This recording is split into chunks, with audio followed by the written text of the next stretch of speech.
আমন্ত্রণ জানাচ্ছি দর্পণ টিভি 24 থেকে। অবশেষে পাবনা শহর অংশে ইছামতি নদী খনন শুরু, উচ্ছ্বসিত নদীপাড়ের মানুষ।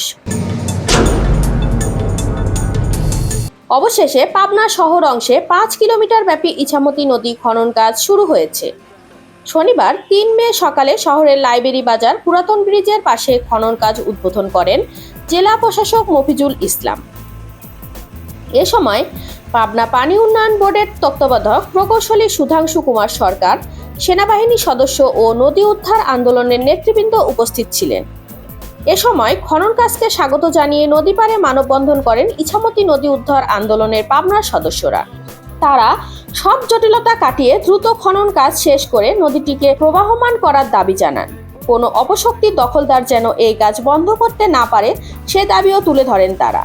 এদিকে নদী খনন কাজ শুরু হয় উচ্ছ্বসিত পাবনাবাসী। তাদের প্রত্যাশা আবার আগের স্রোতস্বিনী ইছামতি নদী হবে, নদী পারে সৌন্দর্য বৃদ্ধি পাবে, প্রাণ ফিরবে নদী ও মানুষের। আমরা আসলে আশাবাদী, কেননা অনেক দিন থেকে তো এই আন্দোলনটা হচ্ছে নদী উদ্ধারের জন্য।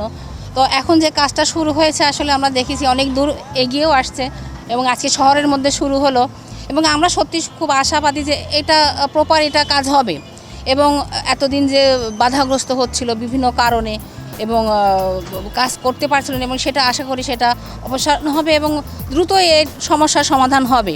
এর আগে নদী বাঁচাতে 2016 সালে ইছামতি নদী উদ্ধার আন্দোলনের ব্যানারে আন্দোলনে নামে পাবনাবাসী, কিন্তু অবৈধ দখলদারদের মামলা আর রাজনৈতিক প্রভাবের গতি পায়নি নদী উদ্ধার কার্যক্রম। কয়েক দফা শুরু হলেও মুখ থুবড়ে পড়ে উদ্ধার কাজ। অবশেষে ইছামতি নদী পুনরুজ্জীবিতকরণ প্রকল্প গ্রহণ করে নদীটির প্রাণ ফেরানোর উদ্যোগ নেয় সরকার। তারই ফলশ্রুতিতে 2023-24 অর্থবছর থেকে নদী উদ্ধার কাজ শুরু হয়।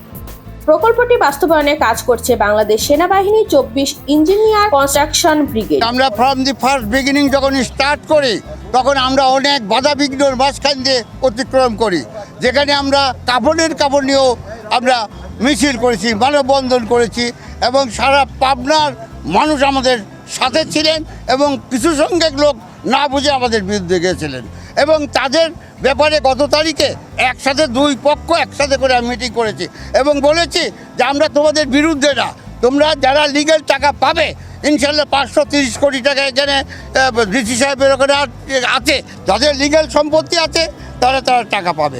আমরা তাদের ডিপ্রাইভ করার জন্য আন্দোলন করি নাই, পাবনার সৌন্দর্য বৃদ্ধি করার জন্য, পাবনাবাসীর দীর্ঘকালের আকাঙ্ক্ষা আজকে প্রতিফলিত হচ্ছে। সিএস ম্যাপ অনুযায়ী সাথিয়ার জগন্নাথপুরের মাথুর ক্লোজার পয়েন্ট থেকে খনন কাজ শুরু হয়েছে। বর্তমানে বিভিন্ন পয়েন্টে বেশ জোরে সোরে এগিয়ে চলছে প্রকল্পের কাজ। এছাড়াও বিভিন্ন এলাকায় অবৈধ স্থাপনাও উচ্ছেদ করা হয়েছে। আমরা দীর্ঘদিন ধরে আন্দোলন করে আসছি। আমাদের কাছে একটা মাছ এবং ডেলিভারি দিয়ে যে আনন্দটা পাই তার চেয়ে আমরা বেশি আনন্দ, কারণ আমরা 10 বছর ধরে এই আন্দোলন চালিয়ে যাচ্ছি। আমরা খুবই আনন্দিত এবং গর্বিত যে সেনাবাহিনীর যে তত্ত্বাবধানে যে ইতিমধ্যে কবিরপুর থেকে যে কাজ শুরু হয়েছে, মাতপুর থেকে কবিরপুর সুন্দর হয়েছে, ওখানে পানিতে মানুষ গোসল করতেছে, অন্য কাজ করতেছে। আমরা চাই পাবনাও এই সৌন্দর্য ফিরে পাক এবং আমরা সেই আশাবাদ ব্যক্ত করে আজও মানববন্ধন করছি 9টা থেকে 11টা পর্যন্ত। আমরা পাবনাবাসী অত্যন্ত আনন্দিত এবং খুশি। আপনারা জানেন যে এই পাবনার শহরের মাঝখান দিয়ে ইছামতি নদী এবং এই নদীটা একসময় প্রবাহমান ছিল। আমাদের বিশ্বকবি রবীন্দ্রনাথ ঠাকুর এই নদী দিয়েই তার জমিদারি দেখাশোনা করতেন, সাদাতপুর যেতেন, নওগাঁ যেতেন। আমরা অত্যন্ত আনন্দিত যে বাংলাদেশের গর্ব বাংলাদেশ সেনাবাহিনীর তত্ত্বাবধানে অত্যন্ত সুন্দরভাবে এই পাবনা নদীর পাবনা মানুষের পানের দাবি ইছামতি খনন কাজ চলছে।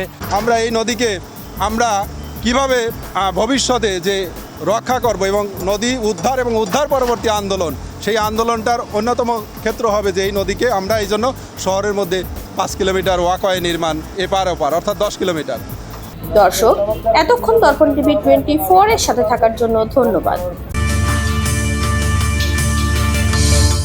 দর্পণ টিভি, এই সময়ের প্রতিবিম্ব।